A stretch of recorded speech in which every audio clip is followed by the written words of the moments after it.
Quand on rêve de lancer une marque de cosmétiques, il y a une image qui revient souvent. Ces produits dans les rayons d'une pharmacie ou dans une boutique spécialisée ou dans les allées d'un grand magasin. C'est l'image du succès, de la validation ultime. Ma marque est distribuée. Et si je te disais que viser la distribution en point de vente trop tôt peut non seulement ne pas te sauver, mais fragiliser ta marque avant même qu'elle soit vraiment lancée. Je suis Fatou Camara, experte en stratégie de marque spécialisée dans la cosmétique. Et aujourd'hui, on va parler distribution. La vraie, pas celle qu'on fantasme, celle qui implique des marges à partager, des preuves à apporter et une stratégie à construire dans le bon ordre.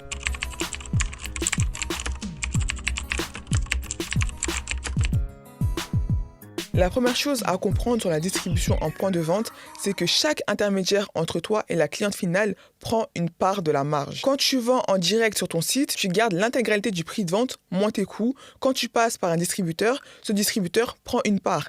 Et cette part peut être significative. À titre indicatif, les pharmacies appliquent des marges de l'ordre de 30 à 40% sur les produits dermocosmétiques. Concrètement, si ton produit est vendu 30 € en pharmacie, la pharmacie conserve entre 9 et 12 € et toi tu reçois entre 18 et 21 € avant même de détruire tes coûts de production. Ce n'est pas illégitime. La pharmacie prend en charge le stock, le conseil, la mise au rayon, c'est son travail et ça a une valeur. Mais ça veut dire une chose essentielle. Ton prix de vente doit être calculé en intégrant ses marges dès le départ, pas en les découvrant après avoir fixé tes prix. Une marque qui fixe son prix pour son site en direct et qui découvre ensuite qu'elle ne peut pas être rentable en pharmacie avec ce prix se retrouve à faire face à un choix douloureux. Soit elle vend en pharmacie à perte, soit elle monte ses prix sur son propre site, soit elle renonce à la pharmacie. Aucune de ces options n'est confortable et elles auraient toutes pu être évitées avec une bonne structure de prix dès le départ.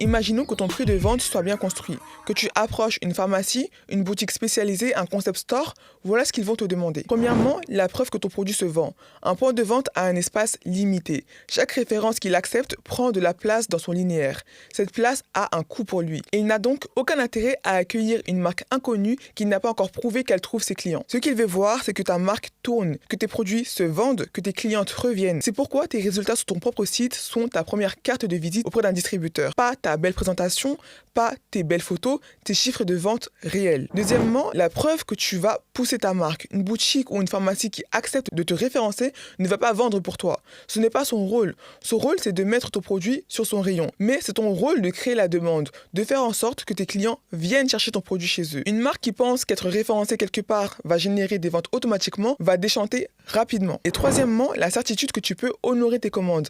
Un point de vente qui commande 50, 100 ou 200 unités d'un coup a besoin de savoir que tu peux livrer dans les délais avec une qualité constante. Une rupture de stock chez un distributeur, c'est son rayon vide et c'est une perte de confiance difficile à récupérer.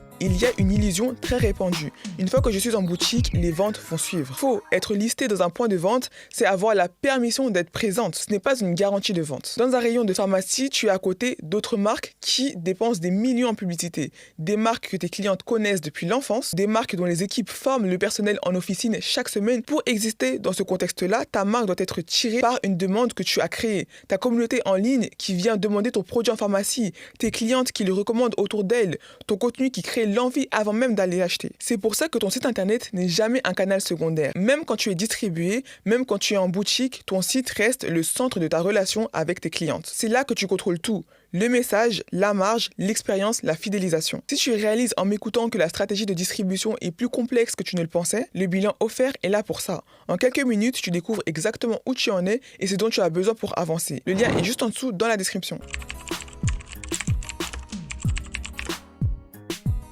Alors, quelle est la bonne approche ? Il y a une séquence logique que les marques qui réussissent suivent. Première chose, construire la preuve sur ton propre site. Avant de frapper à la porte d'un distributeur, tu as besoin d'histoires de clientes satisfaites, d'avis vérifiés, de chiffres qui montrent que ton produit se vend et que tes clientes reviennent. Ces preuves ne se construisent pas du jour au lendemain. Elles se construisent en quelques mois de vente directe sérieuse. Et pendant ce temps, tu apprends. Tu apprends ce que tes clientes aiment vraiment dans ton produit, ce qu'elles disent à leurs amis, comment elles l'utilisent. Ces insights sont précieux pour affiner ton positionnement avant de le présenter à un distributeur. Deuxième phase, choisir les bons canaux. Tous les points de vente ne se valent pas pour une marque. Une pharmacie n'a pas la même clientèle qu'une boutique spécialisée. Un salon de coiffure n'a pas les mêmes attentes qu'une grande surface. La bonne question n'est pas comment je rentre dans le maximum d'endroits possibles. La bonne question c'est Où se trouvent mes clientes idéales et quel canal va renforcer mon positionnement. Troisième phase, préparer son approche commerciale. Entrer dans un point de vente se prépare comme un pitch. Tu arrives avec tes chiffres de vente, tes avis clients, ta stratégie de communication pour créer de la demande et ta capacité à honorer des commandes dans les délais. Un distributeur qui voit une marque préparée avec des preuves, avec une communauté engagée, est bien plus enclin à dire oui. Une marque avec un beau catalogue et zéro historique de vente. La distribution en point de vente, c'est une étape passionnante dans la vie d'une marque, mais c'est une étape, pas un point de départ. Les marges à partager existent et elles doivent être intégrées dans ta structure de prix dès le début. Les points de vente demandent des preuves. Construire sur ton site en premier, être listé ne génère pas des ventes automatiquement. Ta marque doit créer de la demande partout, tout le temps. Et ton site reste le socle sur lequel tout le reste s'appuie. Une marque qui a su vendre en direct avec des clients fidèles, une communauté engagée et des résultats concrets est une marque que les distributeurs veulent dans leur rayon. Pas l'inverse. Le bilan offert est juste en dessous dans la description. Quelques minutes pour savoir exactement où tu en es et quelle est ta prochaine étape. Abonne-toi pour ne rater aucune vidéo et dis-moi en commentaire. Est-ce que la distribution en point de vente faisait partie de tes objectifs de lancement? Je lis tous les commentaires et je réponds. On se retrouve dans la prochaine vidéo et je te dis à très vite.